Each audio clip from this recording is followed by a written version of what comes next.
Quem é Ayrton Batista? Jornalista ainda, e sempre. Mas, como isso é para o arquivo, eu quero dizer que nasci em Curitiba, na rua Mariano Torres, em 28 de março de 1933.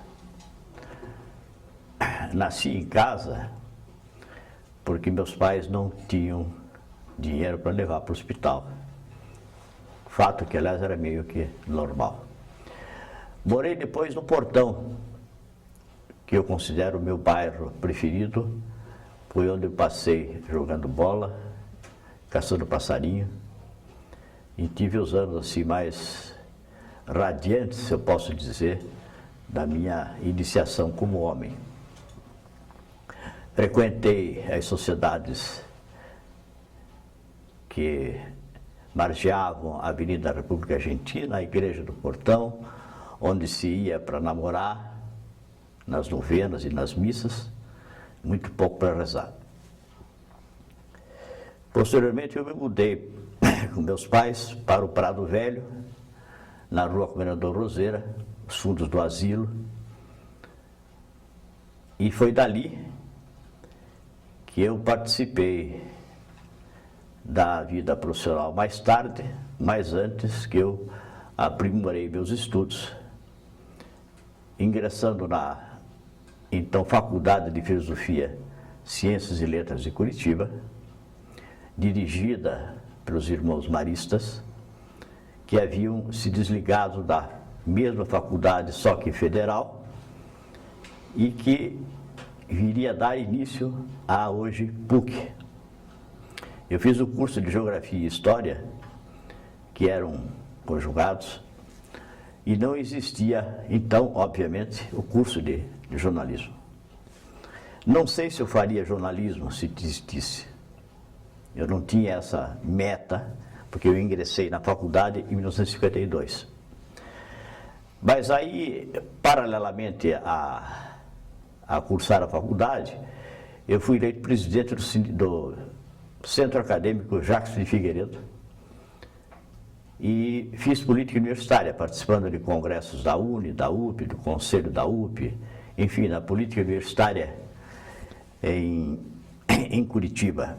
E eu fui colega nessa função, digamos assim, de participar, do Cirão Cunha, do Alberto Noel de Paula e outros, do Júlio Gomel, e enfrentávamos, à época, a situação da UP.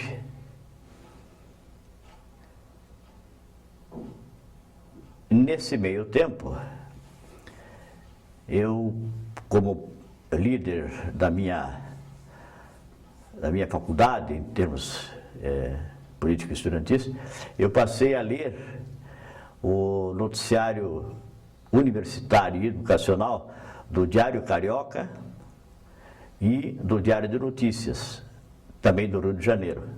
E eles dedicavam quase que uma página inteira para essas notícias. Foi aí que eu me envolvi com o jornalismo na condição de leitor,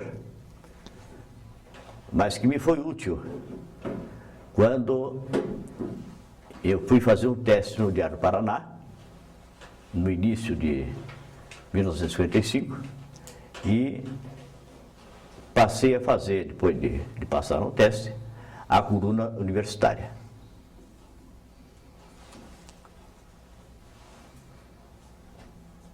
Como você iniciou a sua atividade profissional, Ayrton Batista? Aprovado que fui no teste pelos dois dirigentes da redação que vieram de São Paulo, o Peter Baider, me foi dada a coluna universitária. E a primeira matéria que eu fiz foi com o Marco Schaffer, como fotógrafo, na Praça da Universidade, a respeito daquele complexo universitário que já se formava na Praça Santos Andrade, no Correio, etc. Houve um detalhe interessante. Como houve vários adiamentos do lançamento do Diário do Paraná, eu deixei de procurar saber quando ocorreria esse lançamento. Mas eu, morando no Prado Velho, eu pegava o ônibus e descia na Praça Carlos Gomes e vinha pela José Loureiro para a antiga, ainda não Boca Maldita, mas já localizada, Alvoradinha e etc. E uma tarde eu passando por ali, o Rocha Pita me vê e mandou subir. Diz: o jornal sai amanhã. Isso era dia 28 de março de 1955, eu fazia 22 anos. Eu completava 22 anos. E aí ele disse: ele vai fazer reportagem. Já havia mandado fazer um revisor que estava dando sopa lá, e me mandou fazer com o Marco Schaffer. Fizemos a reportagem, saiu, obviamente, no dia seguinte. E aí eu me incorporei ao Diário do Paraná, sou fundador, portanto, como repórter, e lá fiquei por vários anos, até que o jornal foi vendido, morreu o Sr. Aderbal Stresser, enfim, estou à disposição para outras indagações que me cortem, senão eu fico falando. Não, você também participou de outras atividades, principalmente sindicais. Chegou a ser presidente da Federação Nacional de Jornalistas. E até 1969 não havia ainda a função regulamentada, né, que foi até um decreto-lei de uma junta de 3 ministros militares. Como é que você vê hoje a exigência de diploma? Você acha, assim, imprescindível para que o jornalista exerça a profissão que tem um diploma? Depois dessa decisão do... Eu acho que é necessário o diploma para o exercício profissional. Acho que a decisão do Supremo recentemente foi um equívoco. Nós sempre dissemos em congressos, em reuniões de federação, de sindicato, que podia se atender às reivindicações de outras categorias que queriam colaborar com a imprensa, com a prática do jornalismo, porque era prevista a própria figura do colaborador, que não era um gracioso datilógrafo de jornal, mas era remunerado. Então, continuo hoje achando a mesma coisa. O decreto-lei é o 972 de 1969, da Junta Governativa, como você falou, e eu dessa lei tomei conhecimento, no decreto-lei, tomei conhecimento quando eu assumia a presidência do sindicato em 1970, cuja cópia me foi dada pelo delegado do trabalho de então. A partir daí, foi feito um trabalho de, não direi de limpeza, mas de separação dos verdadeiros jornalistas já registrados no sindicato e na delegacia do trabalho, e alguns aspectos que a classe reivindicava fossem modificados ocorreram em 1979, por uma lei e seu posterior decreto presidencial, quando era presidente o general Ernesto Geisel. O número desse decreto eu nunca consegui gravar, mas tive o prazer de conseguir, reunindo todas as reivindicações de todo o país, de estudantes e profissionais, após uma audiência com o presidente Ernesto Geisel, que levou o ministro do Trabalho a finalmente liberar o projeto da federação que estava engavetado.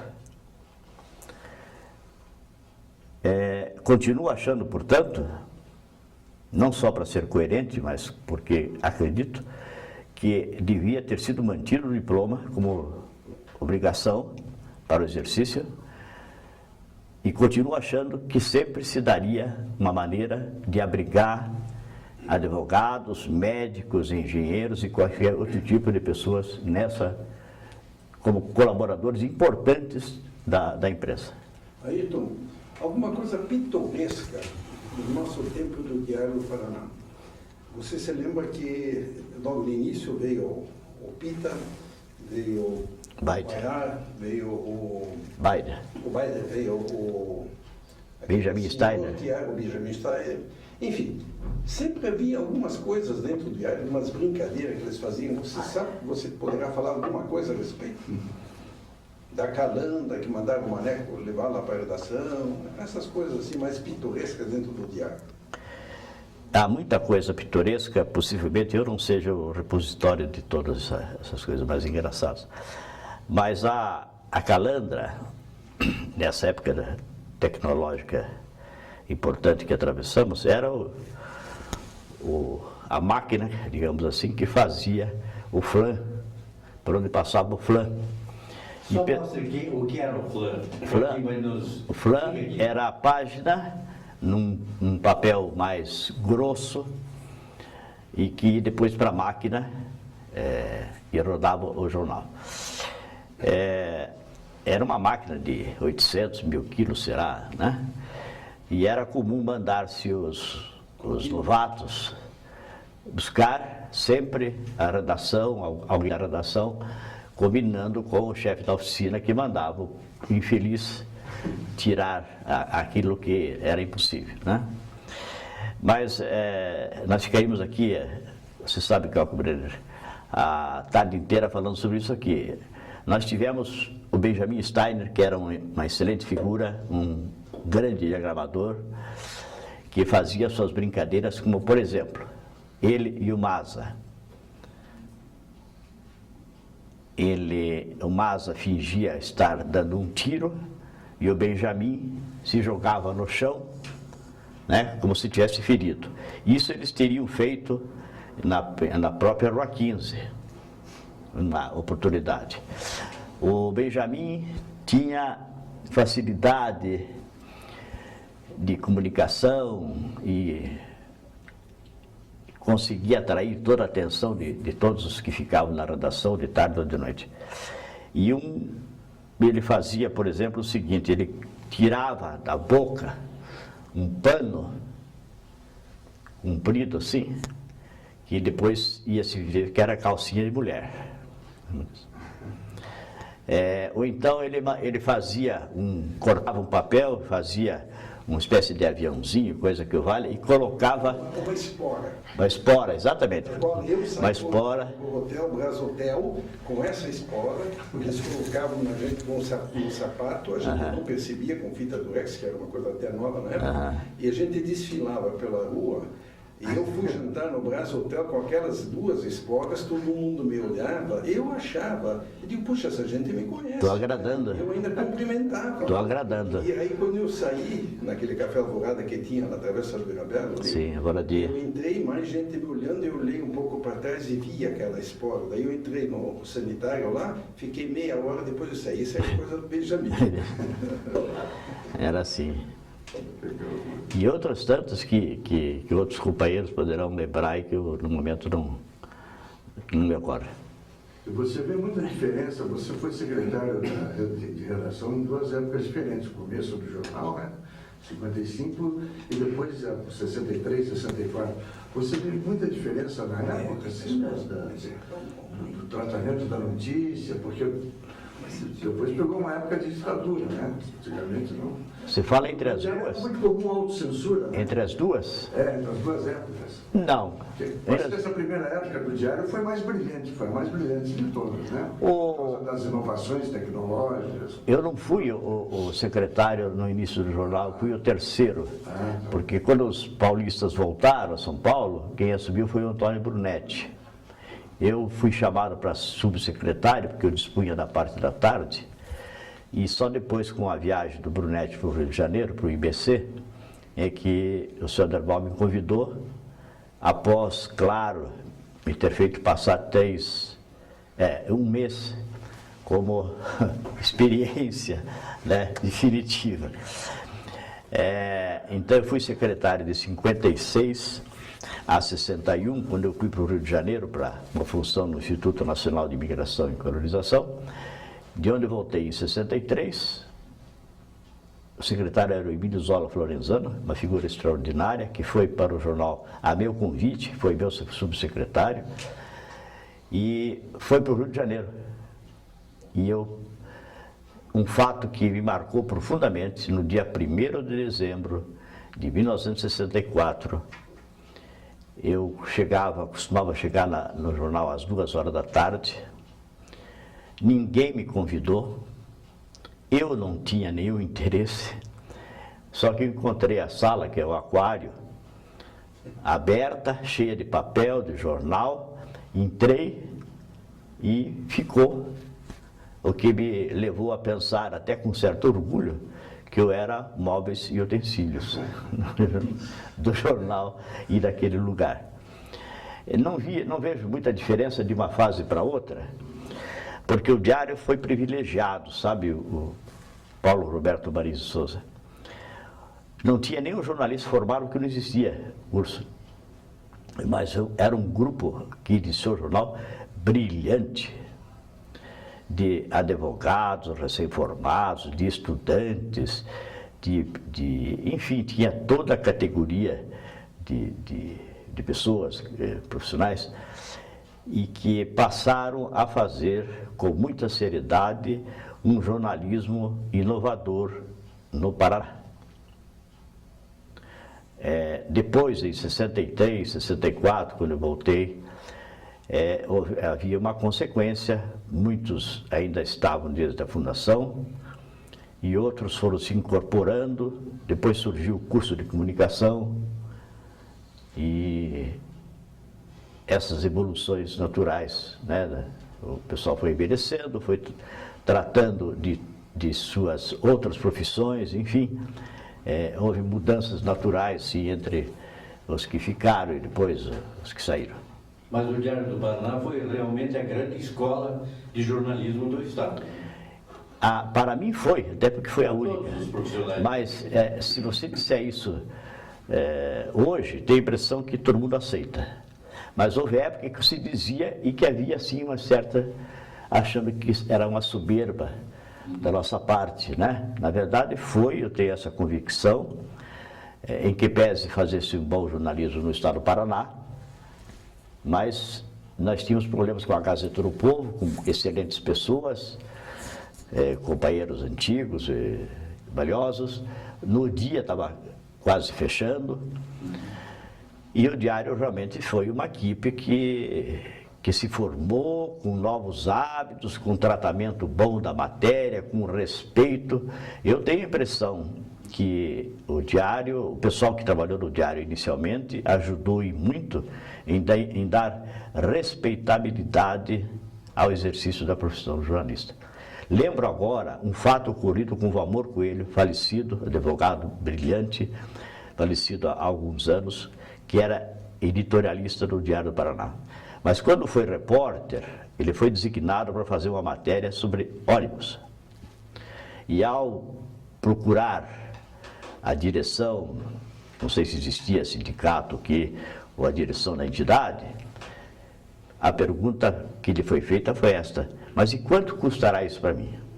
Dizendo, não custa nada, sou repórter, vim aqui, me mandaram fazer, eu só quero colher os elementos. Então era assim, entende? Quer dizer, eu não quero dizer que mudou da água para o vinho, mas o pessoal que iniciou o Diário do Paraná e que depois, naturalmente, complementou, era um pessoal respeitável. Eu tenho muito orgulho daquele. Teve bastante marcante a mão de quem dirigia, que foi o Adelval Strasser, né? Ele imprimiu a característica dele na administração do jornal. E o Adelval era jornalista. Era um verdadeiro jornalista. Então, diferente dos outros que eram apenas proprietários, né? O jornalista, ele tinha o sentido da matéria, ele discutia com você, embora desse certa liberdade, ele estava sempre vigilante para o jornal manter a linha, que era a linha dos diários associados aqui no Paraná. Politicamente era ligado inicialmente ao Bento Melo da Rocha Neto, que em seguida, ao lançamento do jornal, renunciou para ser ministro da Agricultura.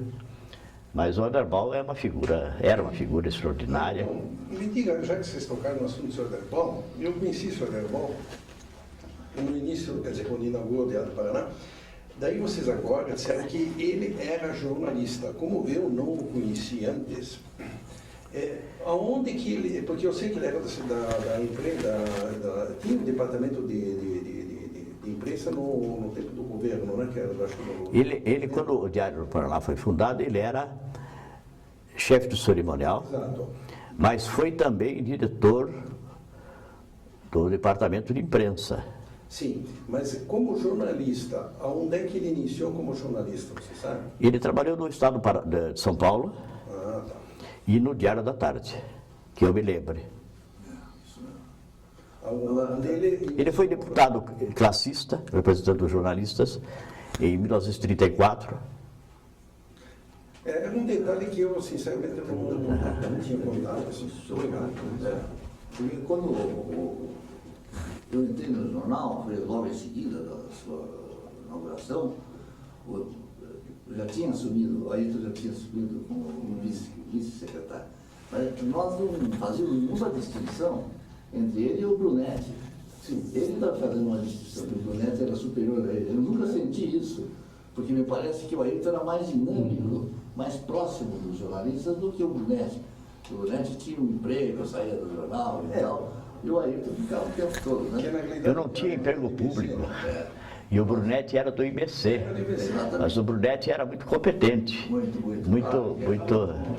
Aliás, eu quero dizer que vocês não tinham posições diferentes um do outro. Os dois, para mim, eram o chefe do jornal. Exatamente. Agora, quando eu fui para lá, o Derbó disse que eu seria o chefe da redação de coisas de cultura, porque ele disse isso só para me agradar um pouco.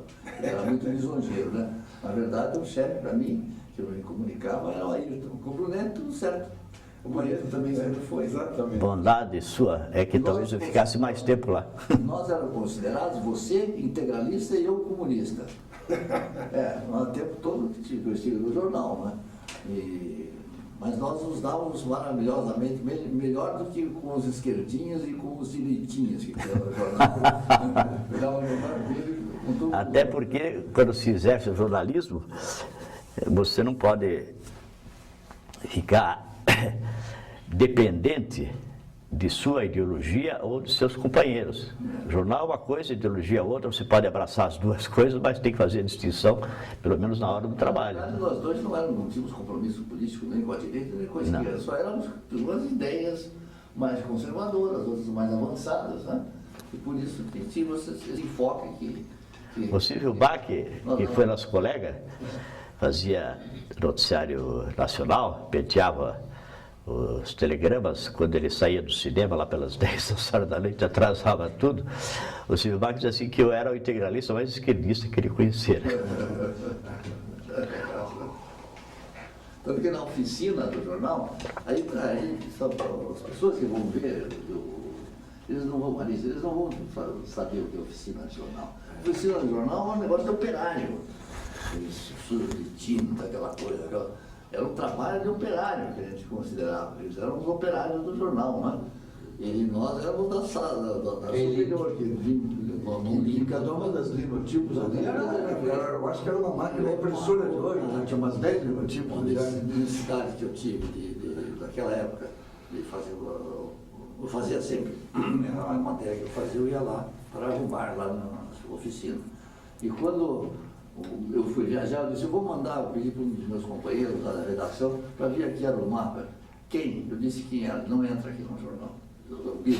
Não entra aqui na oficina, eles não entram. Daí eu disse, quem é que entra na oficina?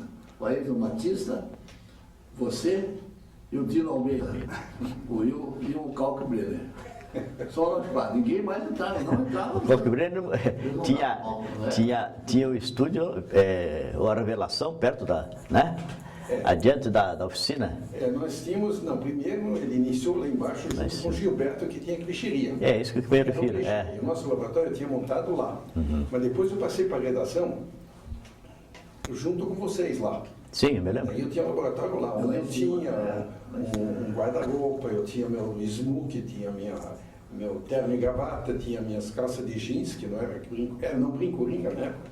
Então você lembra bem dessas fases Sim. de reportagem? Porque Sim, você e tinha uma reportagem na favela, a gente ia de calça de jeans, né?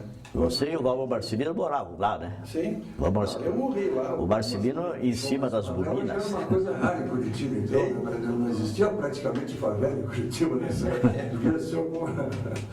Calquibrene, que está presente, eu lembro um episódio que marcou profundamente o Diário do Paraná, e a mim, a todos nós, foi aquele desastre que vitimou, de avião, que vitimou Nereu Ramos, Jorge Lacerda, Leoberto Leal, que era deputado por Santa Catarina, e mais alguns passageiros, aquele voo da Cruzeiro do Sul que caiu no São José dos Pinhais. O Kalkbrenner e o Valmor Marcelino foram os repórteres que eu lembro assim e que trataram.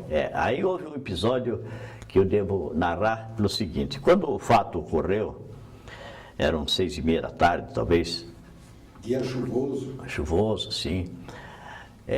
Nós recebemos um telefonema da Agência Meridional, do secretário da Agência Meridional, que era o Evaristo Cardoso. A Agência Meridional era integrante dos Diários Associados e era a melhor agência noticiosa da época, em que pese também, como as outras, copiar muitos jornais regionais. Mas fazia várias emissões, desde as 7 horas da manhã até 11:30 da noite, pelo telégrafo. E eles, sabendo do acidente, ligaram, a ligação caiu na sala do Södermal Stresser, que me chamou e diz o Evaristo: só temos essa linha para Curitiba, no Rio para Curitiba, então você me faça um favor, pegue um companheiro teu aí e mande ler o livro, para nós não perdermos essa linha, porque a dificuldade de comunicação por telefone era muito expressiva na época.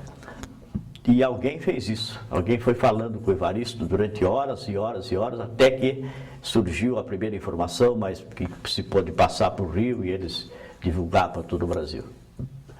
E aí nós tiramos uma edição, naturalmente às 6 horas da manhã, com as fotos do Kalkbrenner, a reportagem do Marcelino e outras informações que se coletou. Depois fizemos uma edição extra, 1 hora da tarde. E, por fim, a edição do dia seguinte, às 6 horas da manhã, quando o jornal não atrasava. E eu lembro que eu fiquei 36 horas sem sair da redação, que na época era um fato importante, porque demonstrava toda a agilidade do pessoal que foi escalado para fazer cobertura, etc., né? Foi um feito marcante do Diário do Paraná naquela época, como outros que eu citaria, como a queda do Perón, como a ascensão do Fidel Castro, enfim, uma série de fatos que o Diário do Paraná levava vantagem, porque tinha um teletipo dentro da redação, coisa que só aconteceria no centro-sul do país, no estado de São Paulo, que era um monstro, um teletipo, que precisava ser alto para poder mexer. O Södermal Stresser, ele gostava de mexer em tudo, então fazia assim. E esse teletipo, que transmitia em espanhol e inglês, ele dava informações naturalmente de urgência. E o jornal Diário do Paraná, pelo fato de circular, de fechar mais tarde, circular sem muito compromisso, porque a tiragem era relativamente pequena, ele podia dar furo em jornais como o Estado de São Paulo, o Globo, etc., que precisavam fechar mais cedo, como hoje acontece, né? Fechar sexta-feira para rodar domingo, né? Então foram fatos assim marcantes que eu teria que anotar para poder lembrar, até em sequência, de cada um deles, né? Ayrton, deixar mais um lado pitoresco agora. Você estava na redação quando o Chateaubriand ligou do aeroporto para o Mané? Não, mas sei. Não. Sei. O Chateaubriand estava no aeroporto, que ele vinha, às vezes, de surpresa. O Chateaubriand era o dono dos diários, né? E ligava sempre o senhor Dermal, né? Daí ele ligou para a redação e aí quem atendeu foi o Maneco, que é aquele pretinho lá, que era o nosso... Aí o Maneco atendeu e disse: alô? Aqui é o... como é que ele dizia? Doutor Assis. Doutor Assis, né? Aqui é o doutor Assis. Daí ele: quem? Doutor Assis pegou, desligou o telefone. Ah, não brinque? Não brinca, não brinca, pegou, desligou o telefone. Aí tocou o telefone de novo, e aí o doutor Assis de novo, já estou vendo, né? Olha, moleque, aqui é o doutor Assis, eu já falei. Pegou, desligou o telefone de novo. Pô, aí na terceira vez o Chateaubriand veio para a redação, né? Direto, né? Pegou um táxi, e chegou na redação, entrou, e o Maneco estava lá dentro. E daí quando ele viu o doutor Assis entrar, o preto ficou branco. Você não se lembra? Você não estava? Eu lembro, mas eu não estava na redação. O doutor Assis parecia pouco aqui, mas aparecia, né? E uma vez ele veio e se hospedou no Grande Hotel Moderno, o senhor Aderbal levou ele até lá e disse o doutor Assis para o Aderbal, dê uma gorjeta aí, 1.000 cruzeiros. E o Aderbal só tinha 1.000 cruzeiros no bolso, me contou depois, né? E deu pro carregador de mala, sei lá quem é que era, né? Porque o dinheiro não era dele, porque o Chateaubriand ia se incomodar, né? Mas alguns fatos, sabe, você cavoca nisso aí, eu lembro de dois. Um está presente aqui, o doutor Eduardo Rocha Virmonte, doutor porque é advogado brilhante, ex-presidente da OAB, mas que foi nosso colega responsável pelo setor cultural, um dos comunistas da época. Uma noite eu não estava lá, talvez porque eu fosse muito jovem, mas o Maza, o Virmonte, o Benjamin, o Ronald Stresser levaram para a redação uma ou duas meninas de boate. A boate fechava às 3, a nossa redação fechava às 4. E ficaram dançando em cima das mesas, ou na redação, e depois esse foi um fato de conhecimento público, o senhor Aderbal, público interno, naturalmente, o senhor Aderbal Stresser chamou os responsáveis por isso, e está aqui o Virmão que pode até melhor dizer o que aconteceu, mas foi um fato interessante na madrugada. Começava a dançar, brincar e tudo, né? Sentavam nas mesas, e a gente via terminando o jornal. Mas algum mau caráter denunciou o fato do senhor Aderbal. No dia seguinte ele nos chamou, nós 4, inclusive o Benjamin, o Asa, eu, tinha mais um. Ronald? Ele passou, hein? O Ronald Stresser? Não era. Não. Passou um pito em nós e disse que lamentava que nós éramos a flor do jornalismo, fez aquela coisa que ele costumava dizer, né? Mas esse fato não se repetirá mais, não é isso? Claro que não, né? Aí nós dissemos para as moças esperar lá embaixo, na porta do jornal. Não se repetirá com essas mulheres com outras. Um fato... Não se repetirá com essas mulheres com outras. Um fato que foi marcante também em termos de curiosidade que o Kalkbrenner levanta, foi o seguinte, o Dino Almeida, que foi um extraordinário companheiro, marcou a crônica social do Paraná, era o mais lido, ele tinha que sair da mesa dele, que ficava lá na frente da redação, para atender o telefone, que só tinha uma linha, perto do aquário onde eu ficava, o outro secretário ficava. E o Benjamin ao lado.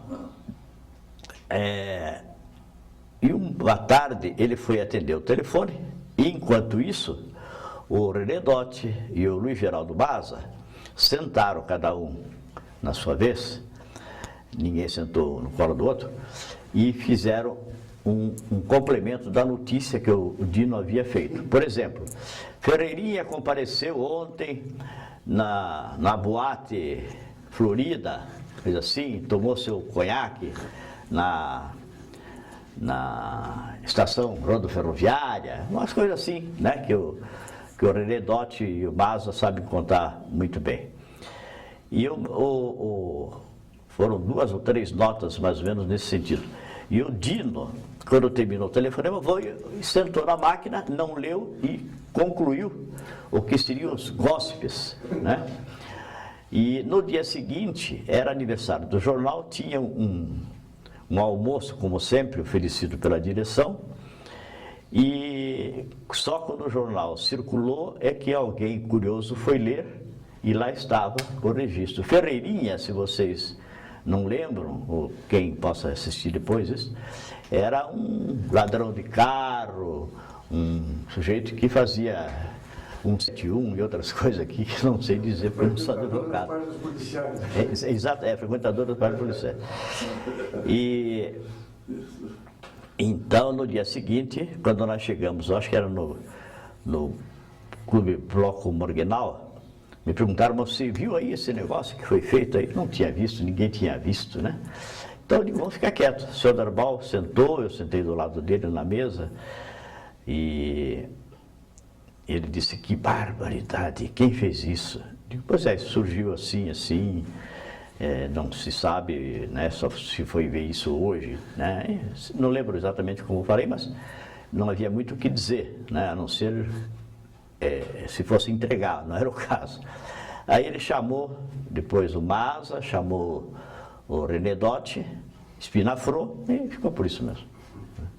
Ferreirinha, só para acrescentar, quando eu estava no Rio de Janeiro, depois de 61, que fui, como eu falei, para assumir uma função pública, eu estou passando pela avenida de carro, pela avenida Rio Branco, e lá fazia muito sucesso o edifício central, que é um monstro, Avenida Central, que é um monstro do edifício, que é um mundo lá, né? E que você podia entrar pela frente, ou pode entrar pela frente, sair pela Larga da Carioca. Pelo meio, o bonde. Não. Bom, eu estava de ônibus, eu estava de carro, né? E eu passo assim, veio um Fusca, para em frente a Avenida Central, na Avenida Rio Branco, não para encostar, abriu a porta do motorista, e o motorista, que era o Ferreirinha, entrou na Avenida Central e deixou a porta aberta do Fusca. Ou seja, ele foi se esconder na Avenida Central, porque dava margem, né? De sair por um lado e pelo outro, assim. Isso há muitos anos, evidentemente. Qual foi o momento mais importante seu no jornalismo do Paraná? Não tenho assim um fato que diga que tenha sido mais importante. Tenha sido talvez o conjunto do que eu vivi. Um dos fatos foi esse do acidente de avião, a queda do Perón, a ascensão do Fidel Castro, e todos esses fatos que tiveram repercussão mundial ou nacional e que a gente acompanhava, mas sobretudo o espírito de equipe que existia no Diário do Paraná. Eu acho que era importante no Diário do Paraná que nós tínhamos total liberdade de escrever o que quiséssemos. Não havia censura, não havia nem copy-paste. Havia copy-paste? Não. Nunca vi isso. Eles entregavam a matéria e saía como eles escrevia. Isso é um milagre no jornalismo brasileiro, a liberdade total, né? E quando se pensava que era o contrário, o Jornal dos Associados devia ser uma perseguição interna, terrível. Nada disso. Era uma liberdade. Não, e a gente também, por isso que nós ficamos lá. a gente tinha uma força muito grande dentro do jornal, né? Vocês, dentro do Praga, eu na minha, eu lembro muito bem que a gente definia o que tinha que fazer muitas vezes, né? Era uma coisa muito forte que a gente tinha e era respeitado. Né? Isso foi muito bom. Mas voltando aos fatos pitorescos aí, eu me lembro da morte do Churchill, que o diário nessa ocasião fechava mais cedo, aí foi inventado o plantão. E o Churchill, que demorou um mês para morrer, eu me lembro daquelas rodas de jogo de dadinho que tinha depois 7h30, né? Não sei se estão lembrados disso, que amanhecia na redação, e tinha aqueles lixões imensos, tudo cheio de garrafa de conhaque, que daqui a pouco vinha revisão, oficina, que o jornal era muito cercado por bares, né? E daí eu me lembro melhor. O jornal precisava fechar mais cedo. Então, nós fizemos uma escala que o jornal fechava às 11 horas e um colega por noite ficava até 1h da manhã. No sábado fechava às 9 e ficava até às 11. Mas daí ficava um, ficava outro, e fazia o joguinho que você falou de dadinho, né? E o pessoal ficava com fome alguns não tinham dinheiro, e o Haroldo Murat emprestava, mandava comprar sanduíche. Quem comprava era o Maneco, ou um outro, o Monteirinho, e naturalmente outros depois. E aqueles lixões que você falava era onde acabava se jogando a garrafa vazia de conhaque, né? Conhaque Dreyer. E Lembro, 7 da manhã, chegando a zeladora. depois chegava a zeladora, então ficamos várias madrugadas lá fazendo esse jogo e coincidiu com a mudança de horário, de puxar para mais cedo. Mas esse fato que você cita, que você indaga, Marins, é um reflexo daquilo que eu considero muito importante, que era a união dos jornalistas do Diário Paraná. Porque, às vezes, quando um não podia tirar o plantão daquela noite, o outro tirava, e nunca houve uma reclamação com referência ao plantão. Mesmo no sábado, das 9 às 11, ou então no dia de semana das 11 à 1h da madrugada, era comum trocar-se, né? Porque eu tenho esse compromisso, eu tenho aquele, etc. Então esse espírito que existia lá, Virmonte, perdurou por muitos anos, e eu tive essa felicidade de conviver. Nos dias que nós preparávamos o jornal, o suplemento também, nós ficávamos até as 4 da manhã. Sim. Por isso que as moças iam lá às 3. Elas saíam às 3. Em outras condições não podiam. Começavam a trabalhar às 11, né? Nas postas de Curitiba. Mas acho que por isso que nós recebíamos, nesses dias que nós estávamos lá preparando o jornal. O Benjamin Stein, o Loio Pércio, que também trabalhou. Loio Pércio, que desenhou o boneco. Um sacrifício gigante, ficar até as 3, 4 horas da manhã no jornal, é uma coisa de louco, diabólica. Mas havia uma paixão, né? Foi o primeiro jornal diagramado do Paraná. Aliás, o Benjamin é um artista argentino que veio justamente de diagramar esse jornal. O Benjamin continuou meu amigo até morrer. O Benjamin é um sujeito espetacular, maravilhoso, uma figura interessantíssima, muito espirituoso. Com ele veio um outro. Em cima da mesa dele ele botou um negócio assim, homens trabalhando. Com ele veio um outro argentino, Oscar, que depois não ficou mais. E mais tarde nós tivemos o Arno Voigt, um homem que já tinha idade avançada, que conhecera no Rio de Janeiro, no Carnaval, uma curitibana, viúva, separada, não sei, que fazia o suplemento feminino do Diário Paraná, e ele acabou vindo para cá, trazido por ela, ou forçando ela. O fato é que o Arno Voigt foi diagramador, e eu lembro porque a diferença de idade à época era muito grande, e eu dizia assim, pois é, seu Arno, dizia assim, em jornalismo não existe senhor, Arno só. E passou o velho Arno, era uma figura... Ele era diagramador. Diagramador também, né? E fazia... Ele não cuidava da parte de arquivo de clichê? Não, que eu me lembro, não. O que ele fazia era o horóscopo, quando falhava o malote da agência meridional, que trazia... Ele repetia na semana e tal, mas tudo bem. E no começo, sim. Aí o Arílio da Cruz recebia os telefonemas das mulheres que ficavam loucas da vida porque não mudava o horóscopo. Aí o Arno passou a fazer. Ele fazia, né? Hoje é seu dia de sorte, não sei o quê, cuidado com o gato preto e tal. Ele fazia. Você inventava as coisas. Completamente. Nos últimos tempos eu escrevi umas crônicas também, né? Também. Coisas da vida. Saiu lá no DP Domingo. Arno Voigt. Mas ele não estava no início do diário ainda? Não, ele veio bem depois. Não, mas não muito depois. Porque eu tive com ele ainda no diário. Ou será que eu já não estava no diário? Você não estava. Pois é, porque eu fazia coisa lá para o seu Verbal, que era negócio com de Miss. Então talvez foi isso. Porque quando eu saí do diário, eu fiquei acho que 2 anos no diário no início. Então acho que ele não estava lá ainda. Não, ele...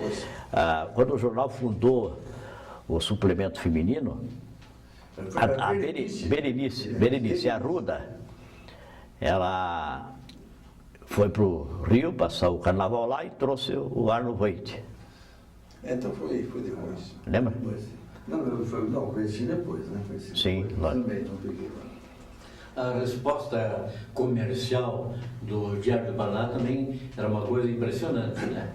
Os anúncios pela limpeza do próprio jornal, né, que movimentavam muito o mercado publicitário. Não era o meu setor, Mas aconteceu muito, né? mas esse é um problema que era delicado porque o jornal tinha déficit. E com exceção de Hermes Macedo, Prostóximo e um outro mais que você conhece bem, o Renato Mazzani, dependia-se muito do nacional, que era controlado pelos diários associados. Então, o anúncio saía, mas não vinha o respectivo dinheiro. Ficava porque quem mandava aqui no Diário do Paraná era o pessoal de São Paulo, que tinha no comando o seu Edmundo Monteiro. Que depois, quando morreu o seu Derbal, e que pese a pretensão do Ronald Stresser, justa, me parece que ele convigia naquela época, em dirigir o jornal, mandaram o Walter Mazella, que era sobrinho por afinidade do Edmundo Monteiro. Você pegou, né, Marisa? A parte do Walter Mazella, daí que me convidou para ser diretor da redação. Eu convidei o Marins para secretário, o Jorge Darosiak para chefe de reportagem. Depois eu era presidente do sindicato, veio um movimento de reivindicação de aumento salarial e o Walter Mazella me disse que eu devia tirar uns dias de folga porque era incompatível a minha condição de diretor de redação com um reivindicante presidente do sindicato. E eu digo, então vou fazer 30 dias, vou tirar 30 dias porque eu tenho 2 férias vencidas, né? Passaram-se uns dias, eu encontrei o Danilo Portes, que nos deixou há pouco tempo, morreu, na Rua 15, dizer assim, o Walter Mazella mandou destruir tua sala. Então, não que isso tivesse importância, porque todos nós começamos a trabalhar no meio da redação, que era, né? Mas aquilo me deu o indicativo de que ele não iria me aturar. Como eu tinha 4 meses de salário atrasado, o Sidney Davids dos Santos, que era meu colega e advogado do sindicato, e o Loyolinha, que era advogado trabalhista muito bom e que era nosso colega, fora nosso colega na redação, disse, não, você não deu outro jeito a não ser entrar com uma ação. E entrei com uma ação trabalhista. O Walter Mazella ficou louco da vida, dizia, olha, eu posso perder todas as ações. Depois o Diário teve um monte de ações contra, né? Ele posso perder todas, só não posso perder para o Ayrton. Ele queria ganhar, talvez ficar no sindicato, ou fosse o que fosse. Aí ganhamos naturalmente a ação, e nesse meio tempo o jornal passou para o José Carlos Martinez, que tinha como homem de redação o Cícero Catani. Me chamaram, a mim e o Loyola, lá no Canal 6, para um jantar, e me disseram assim, você retira a ação e volta para a sua função. Eu digo, não, mas eu não posso retirar porque nós já ganhamos. Então vocês me pagam e eu volto 0 a 0. Lógico que não interessava, né? A partir de então, Diário do Paraná. O Diário do Paraná foi montado lá no estúdio grande da TV, né?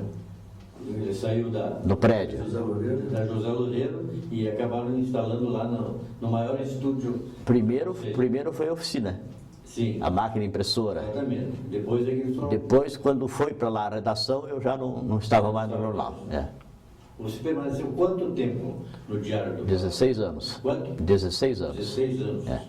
Houve um episódio também que talvez ainda caiba registrar aqui. Quando terminou a minha função no Rio de Janeiro e Brasília, que era no Instituto de Imigração e Colonização, eu tinha 3 oportunidades. Ou ficar em Brasília, que o Ivan Luz queria que eu fosse depois candidato a deputado, ou Rio de Janeiro, os meus amigos queriam que eu ficasse, e Curitiba a família queria. E o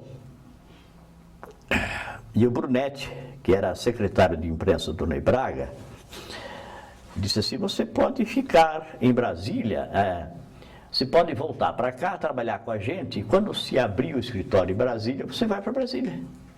Mais ou menos assim, eu quero até apressar isso aqui. E eu voltei a me fixar em Curitiba. O Silvio Bach, que aí fazia uma coluna no estado do Paraná, publicou no domingo: voltando à atividade em Curitiba, o jornalista Ayrton Batista já está integrado ao estado do Paraná. E eu havia aceito o convite do João Feder para trabalhar no estado do Paraná.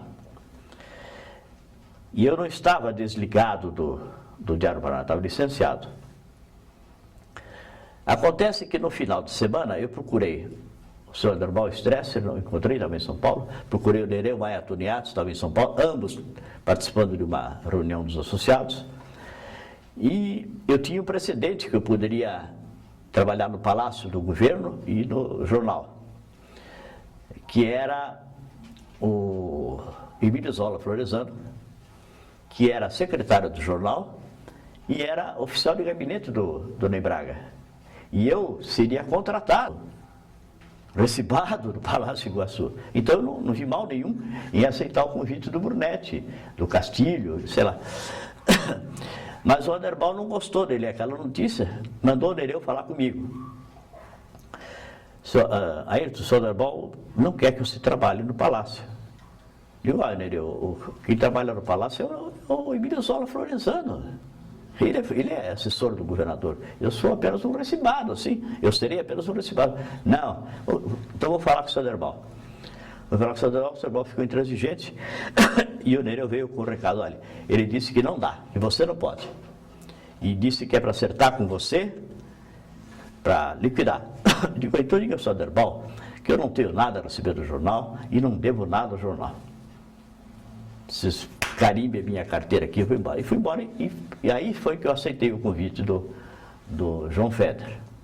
Passaram-se alguns meses, houve uma greve dos jornalistas em 63, se não me engano, e houve aquela barbaridade em frente ao Diário do Paraná, o pessoal foi para o chão, o Aderbal ficou louco da vida, o Dino Almeida, o Zola, o Edilbo Amorte se fantasiaram de policiais, né, e tentaram colocar jornal pela Avenida Marechal Deodoro, né, e todos os jornalistas estavam em frente ao Diário do Paraná, eu inclusive, porque no estado do Paraná e nos outros jornais se respeitava a greve.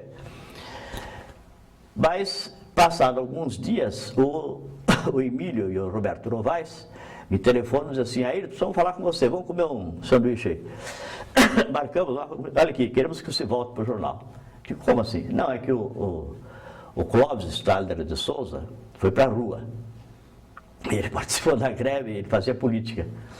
E então queríamos que você voltasse. Digo, mas e o senhor Aderbal? Não, o senhor Aderbal consente. Depois de algumas conversas, eu disse assim, eu posso aceitar, mas eu preciso conversar com o senhor Aderbal. E fui. O senhor Aderbal, assim, mas acontece que o senhor me desligou do jornal, me mandou eu me desligar, numa situação que não tinha sentido. Eu sei, meu filho, mas acontece que a gente na direção tem que tomar certas posições. Às vezes é boa, às vezes não é, não sei o que. Tá? Aí eu voltei ao Diário do Paraná, com o salário de secretário para fazer política, e foi uma fase ótima, porque 10 horas eu estava liberado, 9 horas eu estava liberado, né? Não tinha madrugada para enfrentar, ia tomar café com o Freitas Neto. Aliás, minto, um pouco antes eu ia trabalhar com o Freitas Neto, tomar café com o Freitas Neto na Boca Maldita, e depois fazendo política, eu não tinha aquela obrigação de ficar até madrugada, mas o Aderbal me fez essa. E depois me fez aquela outra que eu citei há pouco, de quando o Emílio saiu e foi para o Rio, se quer me convidar para voltar à função de secretário, como se aquilo fosse móveis e utensílios, se eu fosse, né?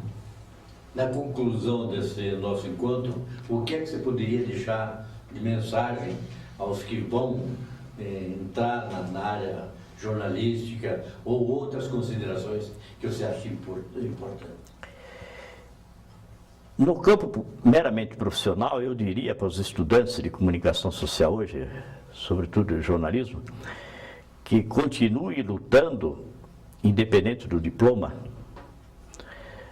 e, se possível, levantem a voz perante o sindicato e a federação para que se restabeleça, se é que juridicamente isso é possível, através de uma emenda constitucional, a obrigatoriedade do diploma.